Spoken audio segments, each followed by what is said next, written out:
Hey everyone, and welcome to season 3 of the Business of Sports show. So we've had a bit of a break, we've had a bit of a kind of a recoup, and we're coming back bigger and better than ever. We have some absolute phenomenal people coming on the show, and we're going to be releasing episodes as fast as we can make them. We have people coming in for debriefs on the World Cup. We've got people coming in and sharing their experiences from the wider world of sport as well. I mean, I am really excited about this. Our first guest is a guy who's been on twice already. He's a big fan of the show, big helper with the show as well. It's David Moffett. So, without further ado, let's see how we got on. So, welcome, David. Welcome back to the show. A 3-time guest. God, you've got a lot to share, my friend. Most likely. I've always got an opinion. But I've been keeping a weather eye on what you've been doing, Matthew, and it's just on a very good growth strategy. Well, you've also been helping to recruit some of the next guests, so got to thank you for that. Yeah, they're good people that you're going to be having on. Yeah. Definitely. So, what have you been up to? Let's have a catch up first. What have you been up to? What's happening in the world down under?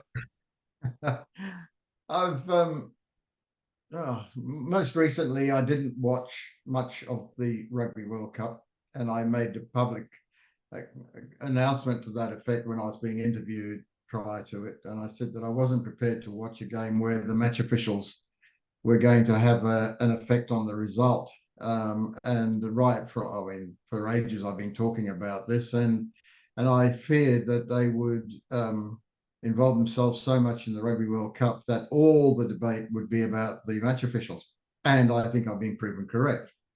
Yeah. I watched the semi-final, the All Black semi-final and the final, and I think there's been enough said and written about that. So it's now over and done with, and we can relitigate what happened until the cows come home. But I'm sure we'll get into some of the issues that need to be fixed in World Rugby. I mean, you're definitely right about the officials. I mean, as a passionate Welshman, Fiji should have beaten Wales. I think if there was better officiating and stronger officiating, not that I want Wales to lose, but actually I think Fiji were probably one of the teams that were robbed a lot in the tournament. And I mean, they'll still progress, which is excellent to see. But again, officiating, and it'll be interesting because one of my next guests will be Ben Whitehouse, one of the TMOs from the World Cup. So it'll be interesting to do a bit of a debrief with him. Yeah, and hopefully he'll be honest with you, and he will actually recognise that there are some huge issues with the game, the way it's currently being played, and the interference under direction I am supposing and predicting from World Rugby. So that's all you ask of people, is that when you're interviewing them, that they're honest with their own opinions. Now, yeah, people will disagree, and people are going to disagree with what I've got to say today, and that's fine. But that means that they're invested in the game, as I am. But outside of that, I've been continuing with 11s, and we're progressing that, and I've found myself in the Web3 space of recent times, and talking about DAOs and crypto and NFTs, and in actual fact, sport is being reimagined at such an incredible pace at the moment that I think people will ignore what's happening in the digital space at their peril. Sports will. Yeah.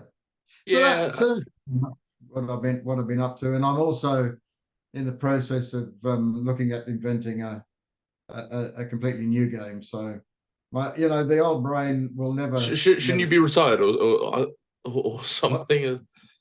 That is a swear word, mate. I'm 76, right? So I don't look at it, I don't act it, and And I tell people I'm maybe 76, but I've got a 46-year-old brain and attitude to life. And no, I'll never retire. I love the business of business. I love the business of sport. And I've got a wide range of interests in sport, so all I can say is watch this space. Definitely. I mean, obviously we've had a chat before this a couple of days ago, and you sent me a few things about rugby 11s and stuff. And I was watching the video you sent, and if it's okay, I'll share it in the description, and so other people can watch it as well. And I was just looking at it, thinking, it is a faster, more free flowing game. That there's not too many stoppages. The only thing I would kind of question, just because I'm a scrummager, I'm a prop.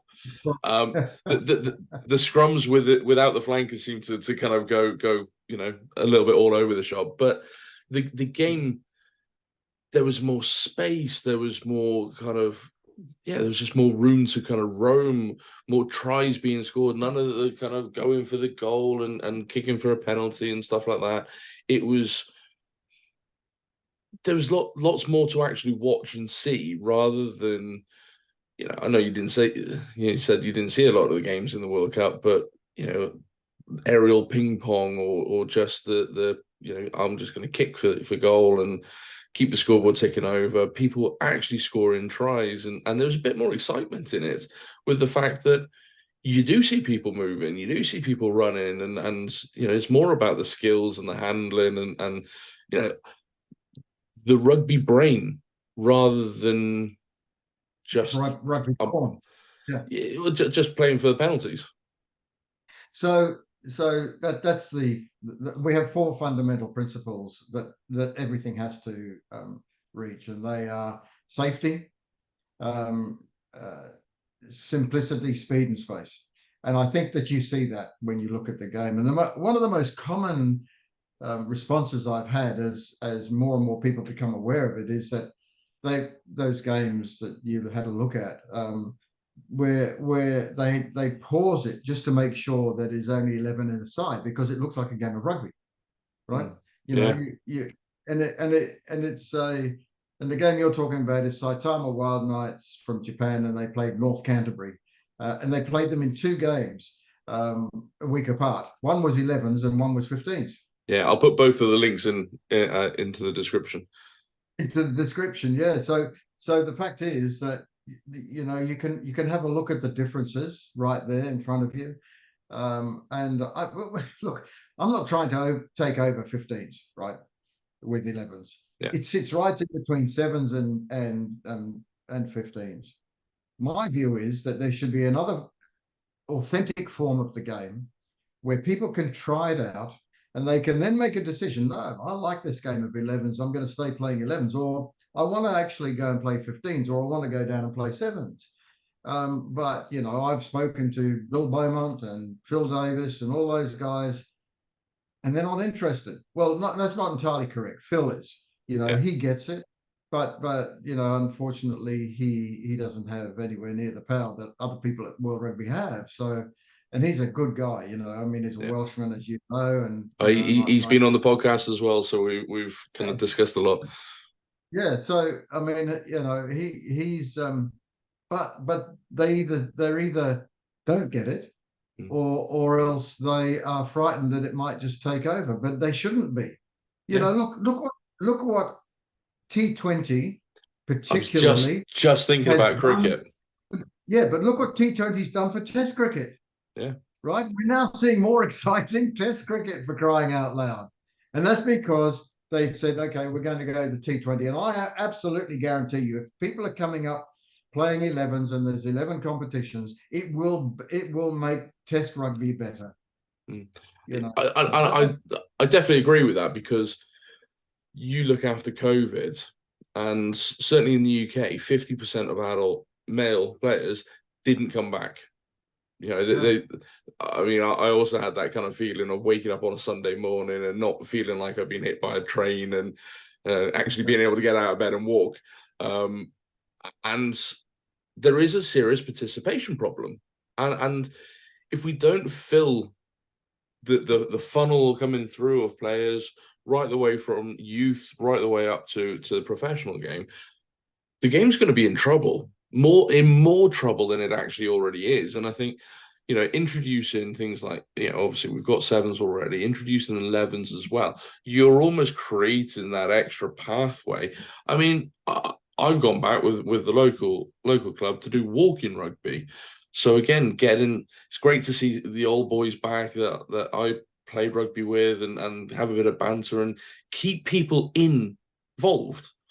And I think there is that space. I think there's definitely a space for it, because I mean, I think look, I'm sure World Rugby will jump all over it this, but I think their numbers about participation are bullshit. Everywhere I go, it's whether it's Australia, New Zealand, up in the UK, they're all talking about the drop off in the number of teams, having, or even clubs folding, and yet they are out there saying we've got the greatest participation ever, the numbers are growing.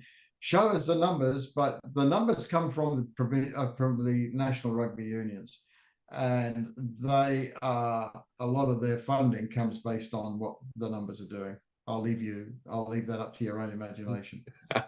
Well, I mean, I've seen it from grassroots level over the last couple of seasons. Locally, we've got three teams, all are kind of varying in standards.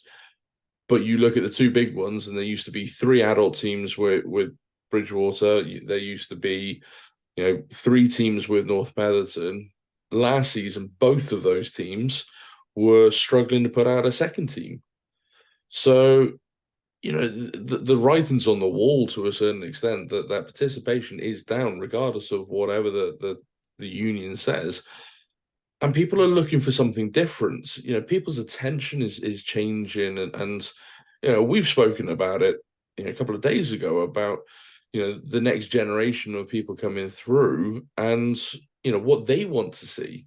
Because can I just give you an update example of that? Right. So you and I spoke about time, and the fact that most rugby unions think they're in the rugby business. Some of them might think they're in the entertainment business. So I don't think World Rugby does.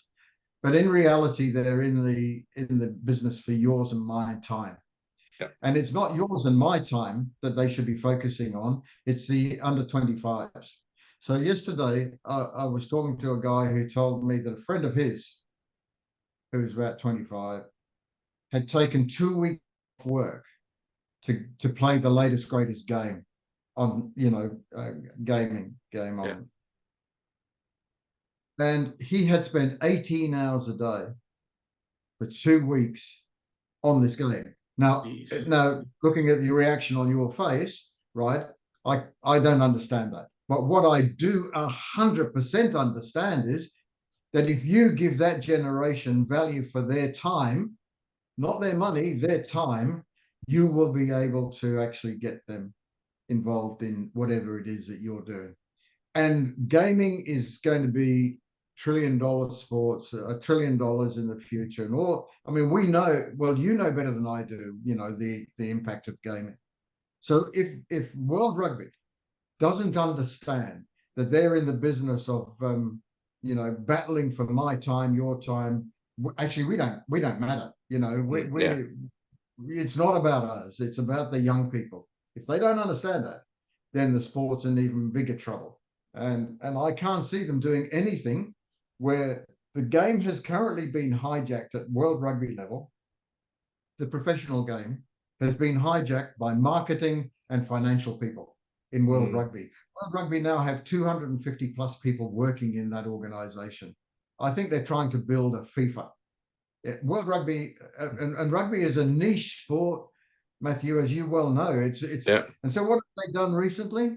They've said, okay, we're going to actually make the game more elite, than that in certain parts of it than it has been so far. Take sevens, for example. They said there's going to be 12 teams that are going to be the elite teams, and they're going to be playing in 9 super elite venues. And as a result of that, all those people that are going to go there are going to rush out the next day and say, I want to play 7-a-side rugby. my experience of sevens is most of the people the next day will never have any understanding of what happened the day before, because they'll most likely all be pissed. Right? Yeah, That's what sevens rugby is about. It's about a party. It's not it's about a carnival.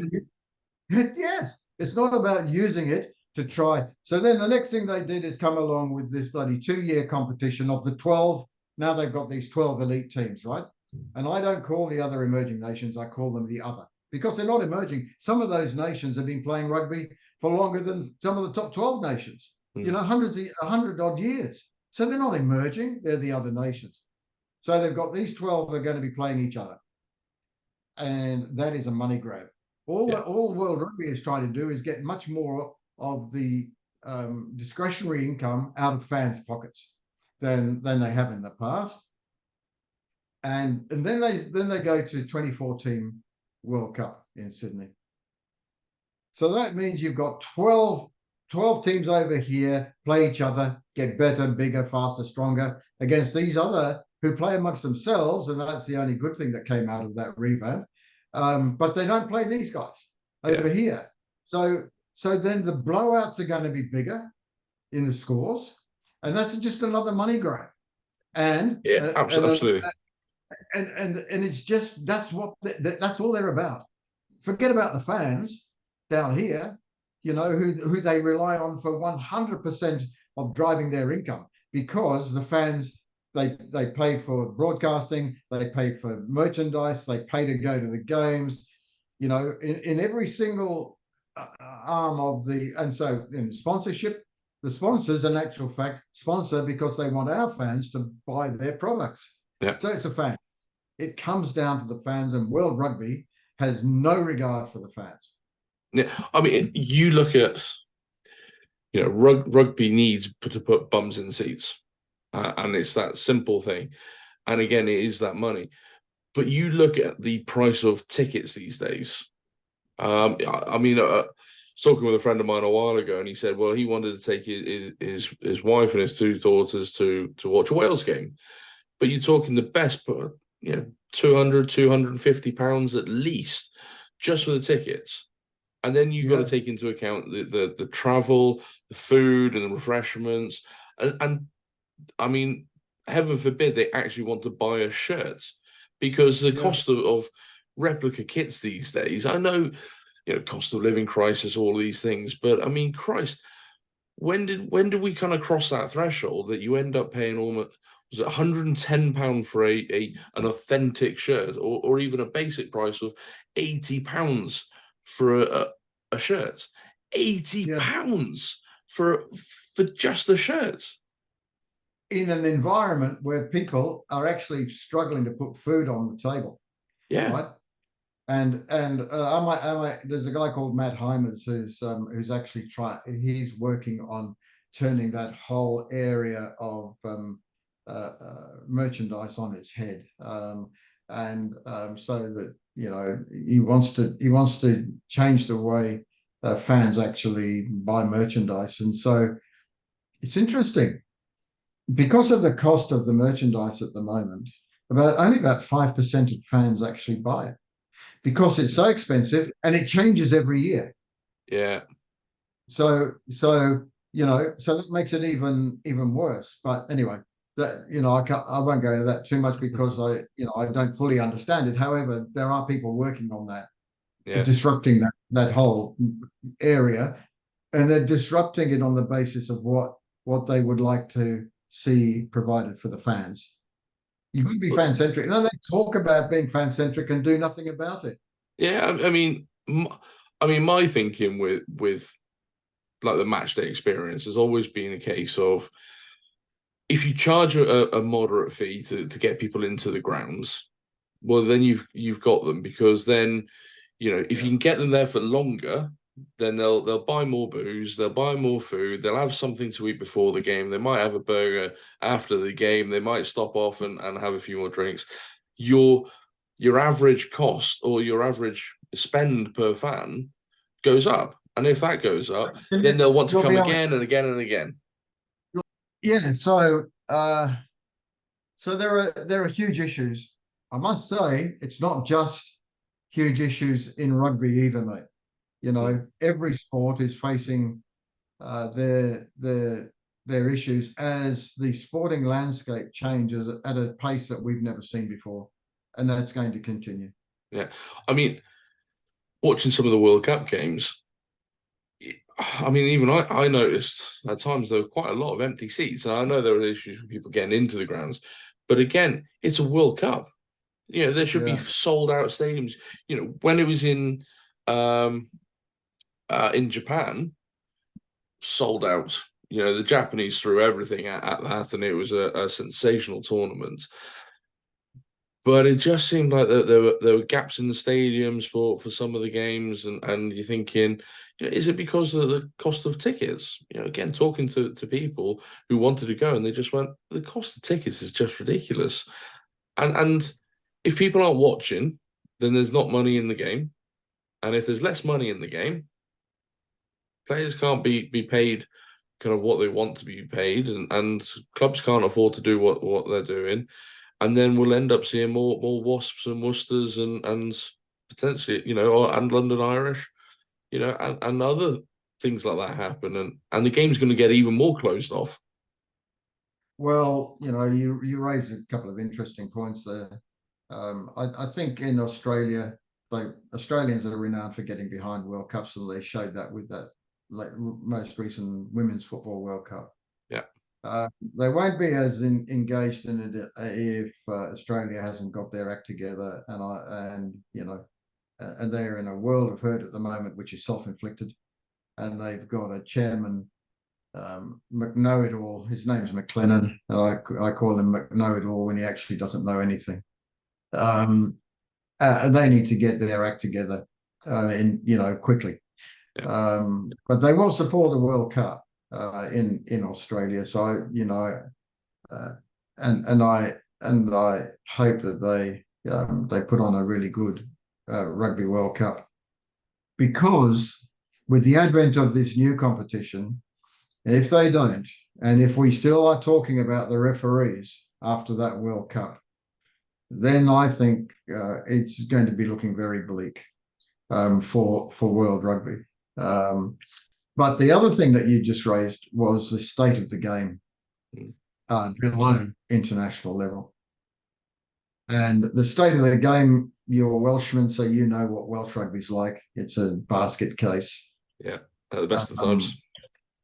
And that's why slightly being, you know, polite. You know that you've seen these three clubs go to the wall in England, and I would suggest to you that every other club is teetering on the edge. There are too many so-called professional clubs in the world of rugby, because there aren't enough good professional rugby players that actually are able to make their way. I mean, there are a lot of players being paid who are journeymen at best. You know, they're never going to really make it, but they make up the numbers, and they're being paid a lot of money. There are take Australia, for example. Their most successful era in the professional space came when they only had 3 teams. And then they went to 5 teams, and it's been a spiral downwards ever since. So they are, but they are, you know, anyway, there's no point in talking about them. They'll do what they do, but it's a fact of life. There's too many teams in New Zealand. There should be 4. There should be a British and Irish league, and they should only be set. You know, and I can send it to you actually. You know, I've got a view about the number of teams. South Africa should go and pay back with Sansa, because you know, New Zealand forced them out. And now look at New Zealand rugby. You know, New Zealand rugby is struggling. Yeah. And that is because they're not playing the South African teams. They're playing the easy beats from Australia. And that is costing. That is costing us dearly here, because people they don't get it. Anyway, so there's huge problems right around the world. The one country that is, well, Ireland is a beacon of light in all of that, but they still haven't got past the quarterfinal in the World Cup. Yeah, and I mean, one of the big upsets of the competition, really, because They're number Mm. one. They were kind of, yeah, they've looked at a different team for probably the last 18 months at least, and then not to get past the quarterfinals. And again, you go, well, how is a country like Ireland, where they're constantly there or thereabouts, and they've never been past the quarterfinals? They've never made a semi. They've never even made a third place playoff or anything like that. Yeah, and again with their setup and their play, I mean, even my dad said that their players are they're not even human by the looks of them at some stages, because they are just built differently. Mm. But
yeah, I mean, I've spoken to several people about this over the last year and a bit, in terms of what World Rugby are doing, what the local RFUs are doing as well, with head injuries and stuff like that, and it all just seems like the only thing they're doing with head injuries is putting their own head in the sand and kind of making stupid decisions, sticking their finger in the air and going, well, that's what we should do.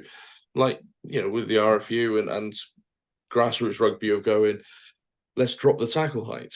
So you're not allowed to do, you're not allowed to tackle, high, and you're not allowed to do this.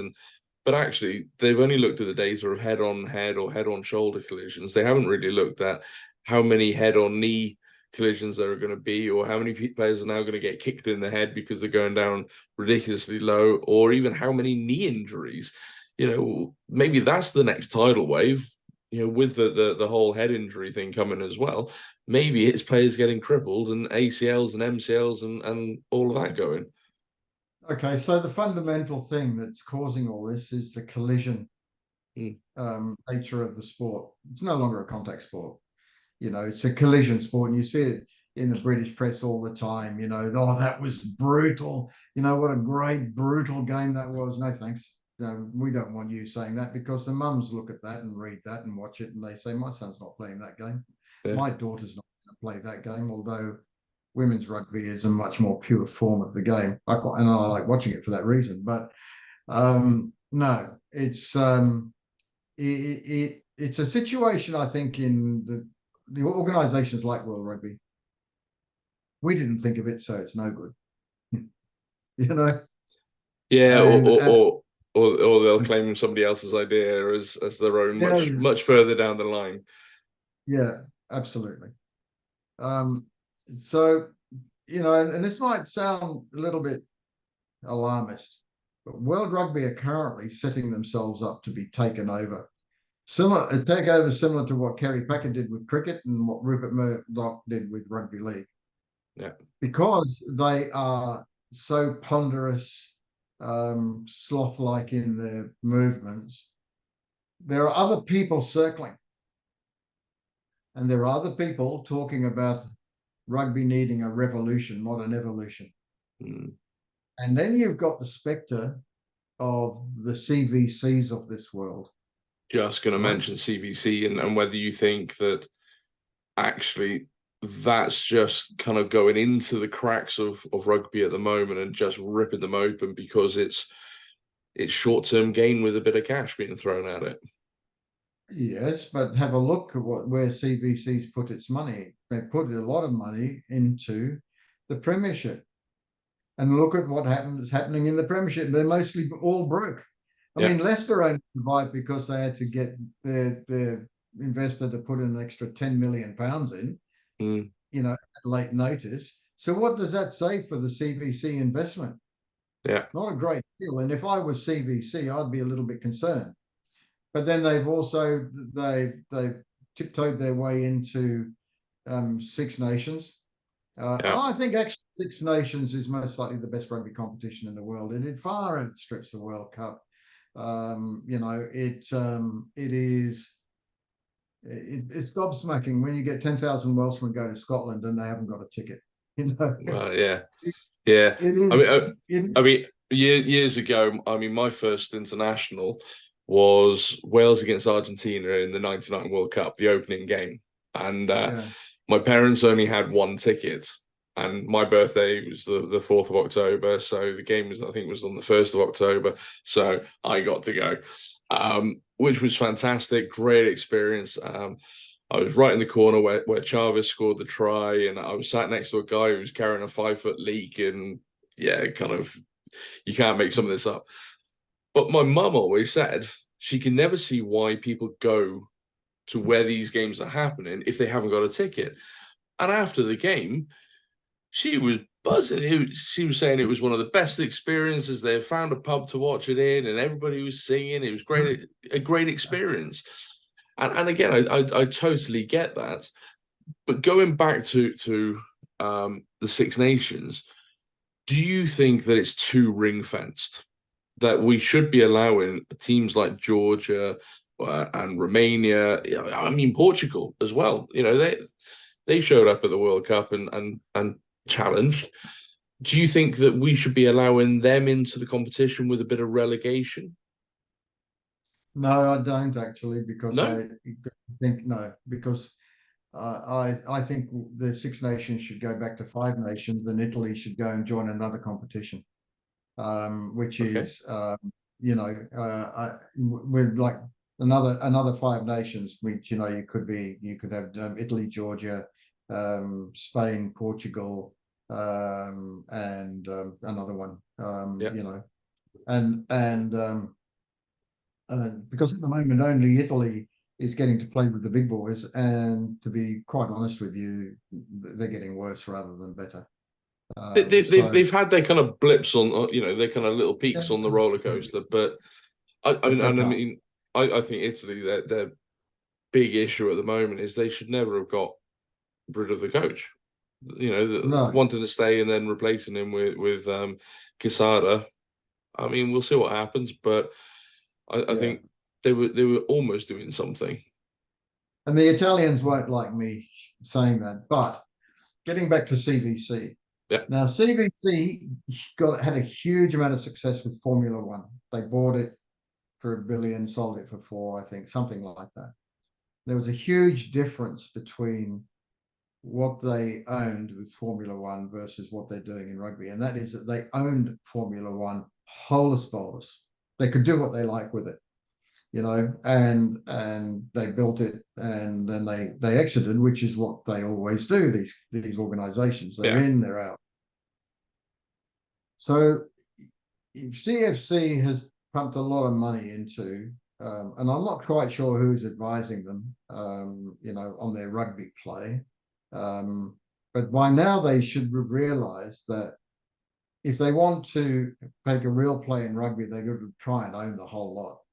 Yeah. And or a big swathe of it where they make the RFU and, you know, the rugby unions as well as World Rugby irrelevant.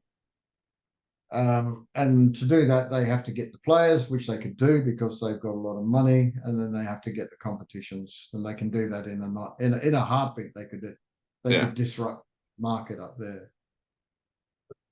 And I can't see this ending well for them if they're going to continue to just pick off little, as you said, you know, fill the cracks Piecemeal here and there. Yeah. And it's the same down here with Silver Lake. You know, they must be wondering what the hell they've got themselves in for, because obviously some people convinced them that you know, going into rugby was a good idea. May still work for them. The reason they went in is that they could most likely say, well, we've got a slice of the action for the All Blacks. Yeah. And look what's happened in New Zealand rugby is a bigger dog's breakfast than Welsh rugby. So yeah, I mean, there are some interesting plays coming, mate, you know, and I don't think the CVCs of this world and other people are actually going to put up with the way in which rugby's run for much longer. And unless they make some significant changes and they stop the decisions being made by marketing and financial people, then they're putting themselves in real danger. But let me ask you this then. So if World Rugby continue to put their head in the sand, and indeed the unions themselves, and not make any real changes apart from the odd law change here and there, how long do you think it is until rugby flatlines? At the moment, it feels like it's in intensive care at the moment. There are lots of people going to drop out and teetering on the edge.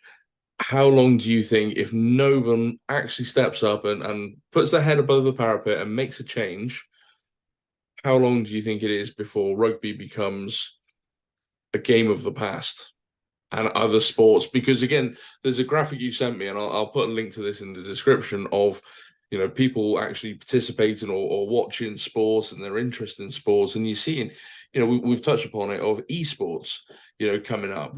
You know, how long is it before people stop playing physical rugby and they'd rather play a game of rugby on the computer, like FIFA or something like that? You know, I mean, if there was a game like that, that would be great. But how long before rugby's dead? There's not, but we're hoping there will be, because with 11s, we are actually got two plays in play at the moment. One is the physical side, and the other is the digital side, right? Yeah. The gaming side. Now, I'm not a computer expert, right? And I can't code one letter of code. But I defy any gaming expert to codify the breakdown. Yeah. Okay. Yeah. And I mean, you know, I do play games, and I've probably played every rugby game out there, and I think Rugby 08 was probably the best one outside Jonah Lomu, but that's about it. And you know, that's donkeys years ago. So I mean, nobody's done it. It needs a game that people can play and enjoy. And I know there are some people looking at it, but if they're just going to use 15s as the basis for it, or 7s as the basis for it, which is not an authentic game of rugby, it's just, you might as well put touch rugby on there as having 7s on there. Yeah. But an authentic game of rugby, then 11s is going to come into the discussion, so you know, we'll see. We'll see. I'm not going to give up on 11s just because World Rugby doesn't like it. We're going to continue to build it, and we'll see where it ends up. But yeah, I mean, the future of rugby, how long can it last? I had a little discussion with a nephew of mine who's South African.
I'm talking about World Rugby. That's fine, World Rugby. You go down your path, and we'll go down our path.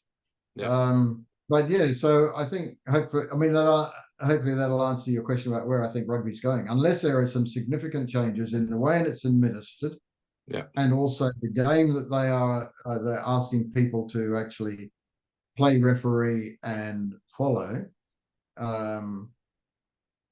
It's in real trouble. The other thing that I would say quickly, and this might come as a surprise to a lot of people, a lot of people have been, the vindictiveness of the attacks on Wayne Barnes were completely wrong in my view, because he's just a symptom of the incompetence of World Rugby in actual fact, and the takeover of the game by the GMO. I don't call them TMOs anymore. They're GMOs, gotcha match officials, because that's what they're like. That's what they're there, mate. Oh, gotcha there. Speed cameras. Exactly. But there are one group of people that are hardly ever spoken about, who I actually believe are a big part of the problem, and it is the coaches. So over a period of time, a few influential coaches have decided the way they want to play the game, and they've hijacked it.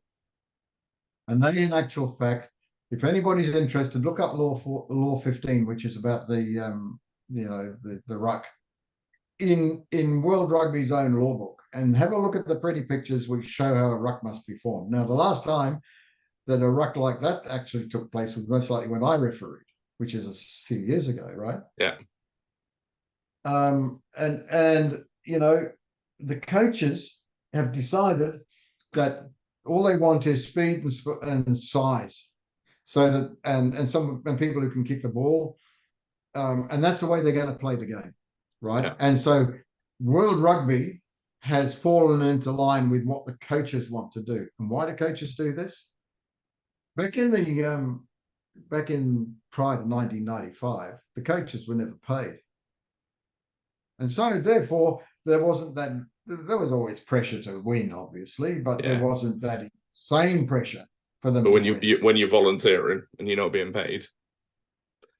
It all changed in 1995 when it went professional and they all got paid big bucks. And then all of a sudden, the early days of Super Rugby were fantastic. And then all of a sudden they realized, geez, I can't lose many more games. We better go defense. Yeah. And so then the game became all about defense. And then it just spiraled downwards. So the coaches, I believe, have got a lot to answer for. I am sure, take Wales, for example. The Welsh kids can still play like the Gareth Edwards and the Johnses of this world, and the free running game, the heads up rugby, and style, and all that sort of thing. Because I saw it when I was there with the kids. But as soon as they get into a system, they get all that knocked out of them. Yeah. And then all of a sudden that flair and guile that we think of in respect of Welsh rugby, which everybody loved, is gone because they're all trying to play McDonald's rugby, and you and I have spoken about that before. Everybody wants the same way. Yeah, and it's something else that I've thought about over, actually quite recently as well, of going players coming through. They're coming through academies, and they're coming through the systems. So therefore, you don't get the kind of characters because they're coached to do certain things. You don't get them kind of at the coalface against the gnarly old prop who's 45 and is just there to kind of scrummage or do something. You don't get those players. Yes, you get the exceptions, like we say, Wyn Jones, who turned out for Llandovery for quite a lot and wasn't a product of the academies. But now you're just going to get the same kind of players coming through constantly because it's a production line. And I mean, Eddie Jones said this about England rugby for a lot, that it's a public school, system of going. They all come from the same kind of schools. They go into the same kind of academies, and then they end up in the same kind of teams.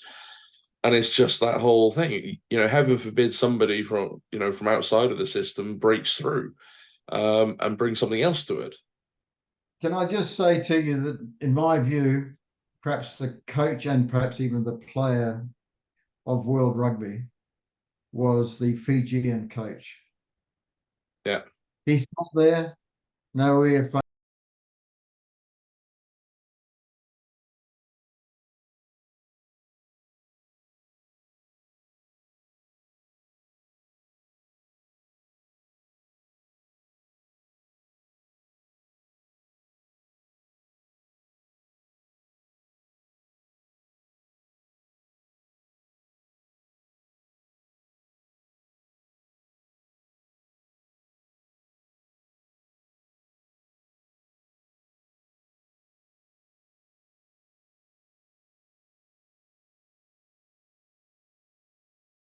Get out there and tell this guy this and this and this and this. And the poor bloody players are most likely so totally confused.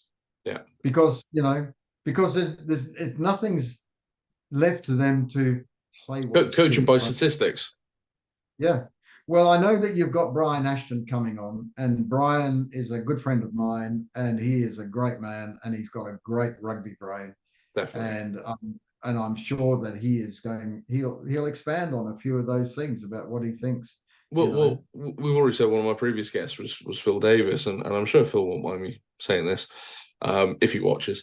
But but I went to a talk when he was coaching the Scarlets, and he gave a great presentation, but it was very statistical. And there were even talks of player X had to drop X percentage of body fat and all of this, and actually, unfortunately, that player was a prop, so he had dropped several kilos of weight, and what can he do anymore? He was getting beaten in the scrums. So, but because statistics had said that he needs to be this kind of body shape, this kind of thing, and again, I think it is. We all see the players in all sports these days wearing the GPS chips, and they're analysing it, and coaches have said to me that they know when a player's not performing well, so because the statistics are telling them that, so they take them off. But back in the day when you had the Gareth Edwards and the JPRs and all that, they might have had a terrible game for 60 minutes, but then in the last 20 minutes, they might have produced absolute lightning in a bottle. But no coach has sat there with an iPad or all this statistical data going, Gareth's running a bit slow today. Well, there's still that magic to be made. And I think, if you stifle that, it almost becomes like American football that, right, next breakdown, we're going to run this play, and you've got to go over there, and you've got to go over there, and wrist and all that sort of stuff. And it's a blue 32, and all this. But when you have a look at the way rugby was played in this World Cup, it actually looks a little bit like a cross between American football and Aussie rules. It doesn't look like rugby, and I think, and you're always going to get people go to a World Cup and go to the Six Nations because it's all about the event, right? It's not about the game as much as it's about the crack, and it's about the event. But yeah, I mean, as I said, that Fijian coach, for me, he was an absolute superstar. Absolutely, and again, I mean, I saw a lot of a lot of stuff on social media before when he got appointed, people complaining. When he named his squad, people complaining. But you know what? For me, Fiji was one of the teams of the tournament. I thought they played beautiful rugby. They'd finally kind of closed that gap between the individuality of sevens and the 15 game with a bit of structure. But you still didn't know what they were doing. They could still produce that magic from anywhere on the pitch. They were totally dangerous. I already said at the start of this that they were probably undone by some of the officiating, but they were entertaining. Nobody could say that they weren't entertaining, and they deserved a lot more. And fair shout to Simon. He did a fantastic job with that. Absolutely. So at least we managed to finish on a high note, mate. Exactly, and we're working on getting Simon on the show as well to talk about the flying Fijians, because it would just be a great insight. But look, Moff, it's always great to catch up with you, even when we're not recording. So we'll have to do it again. You are a triple guest at the moment. Let's push you to another couple of episodes, but let's check in on 11s as well, and let's hope, for the sake of the game that we know and love, that somebody pulls their head out of the sand and actually decides we do need to make a change, rather than just continuing as we've always been. But any final words? Not really. I think I'm loving being involved in 11s and taking it in the direction we're continuing to take it. And I think, it's a slow burn, and I'm not a slow burn sort of person, as you most likely know. Oh, I know, mate. I know. I like getting things done. And, well, if anybody's going to push it, then you are the man to do it. But where can people find out about 11s? Obviously, we'll put the video links in. www.11srugby.com, and ELEVENS. But just to finish on 11s, I've got some reasonably high profile people that are actually really behind it in terms of they like it. So you've got Brian Ashton who's coming on. You've got Eddie Jones who's coming on, who also likes 11s. Robbie Deans, he's really involved in pushing 11s. Then you've got another guy that you might have heard of, Steve Hansen. Yeah, rings a bell. Yeah. And Todd Blackadder, just to name 5 reasonably astute coaches who see a role for 11s. Yeah. And you know, you know, and it's those sort of people who are going to help get it going. There's nothing in it for me. You see, this is the interesting thing. There's no monetization outside of perhaps gamification for the game for me. You know, there's not. No, this is a pure play which I've offered to World Rugby, gratis, free of charge. Get behind it. So. Which is very noble, because let's face it, there are probably a lot of other decisions that have been made and have passed that there are ulterior motives in there, or cash involved. So your passion for the game has always come across, and the fact that again, it's about the survival of the game, participation in the game, and making sure that the game continues. And if we don't evolve, But as you know, mate, with me, it's I do bitch about things, but I always put forward a solution if I see the problem. I don't just sit there and bitch about it and say, oh, that woe is me and it's terrible. I provide solutions, but definitely, mate. Well, and you like to keep busy. That's the main thing. yeah. Never want to show away. Good luck with your upcoming podcast. I'm sure they'll go gangbusters. And thank you very much. Definitely. Well, thanks for coming on, and we'll put the links in the description, and check out the next episodes coming along.